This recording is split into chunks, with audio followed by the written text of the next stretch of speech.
Hello दोस्तों, आज हम लोग करेंगे आरआरबी एनटीपीसी के लिए इम्पोर्टेंट टॉपिक है। अध्ययन से रिलेटेड एक तो है एक जांच और अंग और खोज से। चलिए देखते हैं, बहुत ही इम्पोर्टेंट क्वेश्चन है, तो ध्यान से देखिएगा।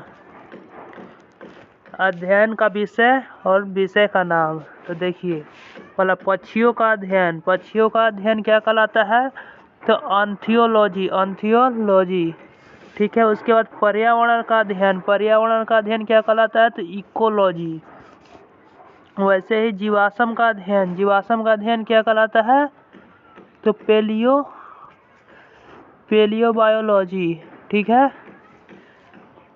वंशागति का अध्ययन। वंशागति का अध्ययन वानुवांशिकी, जेनेटिक्स। ठीक है। फूलों का अध्ययन। फूलों का अध्ययन को क्या कहते हैं हम लोग? एंथोलॉजी। मस्तिष्क की क्रियाशीलता। मस्तिष्क की क्रियाशीलता का अध्ययन फ्रेनोलॉजी मोस्ट इम्पोर्टेंट। चलिए आगे बढ़ते हैं। कीटों का अध्ययन। कीटों का अध्ययन को हम लोग कहते हैं एंटोमोलॉजी। मानव जनसंख्या का अध्ययन। मानव जनसंख्यिकी का अध्ययन कहते हैं जनाकिकी, डेमोग्राफी। विषाणुओं का अध्ययन। विषाणुओं का अध्ययन वायरस विज्ञान, हिंदी में। इंग्लिश से बोले तो वायरोलॉजी। विभिन्न संस्कृतियों की तुलनात्मक अध्ययन, इथनोलॉजी। विभिन्न संस्कृतियों का तुलनात्मक अध्ययन इथनोलॉजी कहते हैं। पादप जीवाश्मों का अध्ययन। पादप जीवाश्मों का अध्ययन पैलियोवनस्पति पादप जीवाश्मों का अध्ययन को कहते हैं। जैविक जगत की कार्य पद्धति का अजैविक तंत्र में अनुप्रयोग। जैविक जगत की कार्य पद्धति का अजैविक तंत्र में अनुप्रयोग बायोनिक्स कहते हैं उसको, बायोनिक्स। ठीक है।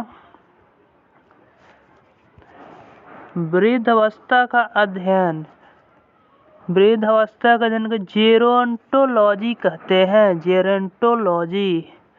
तो ये था हम लोग का अध्ययन से रिलेटेड। अब चलिए देखते हैं कौन सा मशीन का उपयोग मस्तिष्क या हृदय इसके अध्ययन में यूज होता है, जांच के लिए यूज होता है। तो चलिए चलते हैं, आगे बढ़ते हैं। देखिए यहाँ EEG का अध्ययन। तो EEG का अध्ययन होता है हम लोग का किस लिए? मस्तिष्क के अध्ययन के लिए। ठीक है, जांच के लिए। ECG इसका तो नाम सभी ने सुना ही होगा। ECG का होता है हृदय के लिए। IOG का उपयोग होता है आँख के अध्ययन के लिए। IMG मांसपेशियों के अध्ययन के लिए। इलेक्ट्रोमायोग्राफी का मांसपेशियों के लिए। ऑडियोग्राम का उपयोग किसके लिए होता है? तो कान के लिए। मैमोग्राम का उपयोग होता है वक्ष के जांच के लिए। ठीक है, mammogram. BMD bone mineral density मतलब अस्थि का जांच के लिए। चलिए लास्ट टॉपिक की तरफ बढ़ते हैं, ये बहुत ही इम्पोर्टेंट है। चलिए देखते हैं। किण्वन का खोज किसने किया था? तो लुईस पास्चर ने। माइटोकॉन्ड्रिया का खोज किसने किया? तो अल्टमैन ने। पेनिसिलिन का खोज किसने किया? तो अलेक्जेंडर फ्लेमिंग ने। गोल्जी काय का खोज किसने किया है? खोजकर्ता तो कैमिलो गोल्जी। चेचक का टीका का अध्ययन का खोज किसने किया? चेचक का टीका का खोज किसने किया? तो एडवर्ड जेनर। ऑक्सिन पादप हार्मोन, ऑक्सिन पादप हार्मोन पौधों में जो हार्मोन पाया जाता है उसका खोज किया था डार्विन।